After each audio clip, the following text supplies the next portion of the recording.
এতে কিছু মশা আহত, কিছু মশা নিহত। এন্দা আবার খবর পাওয়া গেছে এক বেটা বাদাম ফলাই লিছে, বুড়ো হতো। তোমা হিজলারও দাবি করে হারার করে বলে বাচ্চা হইতো। বিস্তারিত। আগামী এক সপ্তাহ টানা বৃষ্টির কারণে বাড়িঘরে পানি রই রই ঠই ঠই অবস্থা। তাই কিছু মানুষ বাড়িঘর ছেড়ে হাওরে ঠাঁই নিয়েছে। তারা আরো দাবি জানিয়েছে বাড়িঘর থেকে পানি না নামলে তারা হাওরের দখল ছাড়বে না।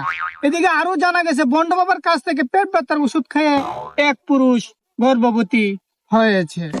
আরো জানা যায় মাছের সাথে সাগরের ধাক্কা খেয়ে সাগরের অনেকটাই নিহত হয়েছে, কিন্তু মাছের কোনো ক্ষয়ক্ষতি হয় না। এখন আন্তর্জাতিক খবর।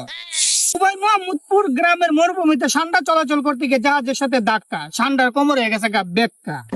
দুবাই কফিলের মেয়ে সান্ডার চিকিৎসার জন্য পুলিশ কাস্টডিতে 3 দিনের রিমান্ডে পাঠানো হয়েছে। আসলে বেশি কথা কইতাছি, ভিত্তি করলাম বই পাইতাছি, কইলাটা করতেছি